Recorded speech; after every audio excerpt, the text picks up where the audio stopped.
Uzunluğu bizə verilib 60 santimetr. Bu parça 3 dənə müxtəlif hissəyə bölünür. Bax, fərq yoxdur, amma bir verir ki, ortadakı hissənin uzunluğu 22-dir. Məsələn, mən belə götürürəm. Bax, bu formada. Bərabər bölmürəm də. Bir hissə kiçik, bir hissə böyük formada götürürəm. Ortadakı hissə 22 olsa, bizə bu iki kənarlara, məsəl üçün A, B. A-nın üzərinə B gəlir. Bax, bu iki hissənin uzunluğu nə qədər olacaq? 60 çıxılsın 22, 38 santimetr oldu, düzdürmü? Bizdən soruşur ki, kənar hissələrin orta nöqtələri arasında. Bax, kənar hissənin biri budur, orta nöqtəsini qeyd elədim. Digəri də B-dir. B-nin də orta nöqtəsini bu formada qeyd elədim. Həmən bax, bu parçanın uzunluğunu istəyir bizdən. Bu parçanın uzunluğu nədir? Bu yarım hissə var, ha, baba işarə elədim. Bura A bölü 2 deyil. Bu yarım hissə də B bölünsün 2 deyil. Üzərinə də gəlirəm bu 22-nin. Gəlin A bölünsün 2, üstə gəl B bölünsün 2-ni tapaq. Bu da elə ortaq məxrəcdir də.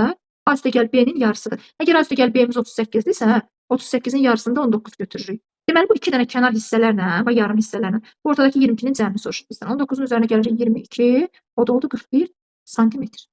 Aydındır? Daha sonra? Bu həndəsə. 95. 95-ci sualın şəklini çəkmək istəyirəm.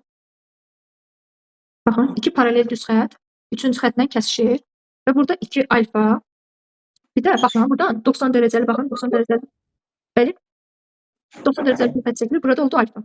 Baxın, 90 dərəcəmiz var, bura bütövlükdə 90-dır da, 2 x və x-ə bölünür. Yəni 2 alfa və alfanın cəmi 90 dərəcə olarsa, 3 alfa 90, alfa bizdə oldu necə? 30. Alfa 30 da bura oldu 2 alfa 60. Baxın, baba bu hissə. Bura oldu 60. 60-ın qonşusu necə olacaq? Bəli, 180-dən 60-a çıxırıq 120. 120-yə çarpaq bura oldu 60 dərəcə və yaxud da elə uyğun bucaq olaraq götürə bilər ki, bura 120-dirsə, bizdən bu x-i soruşur, x oldu 120 dərəcə.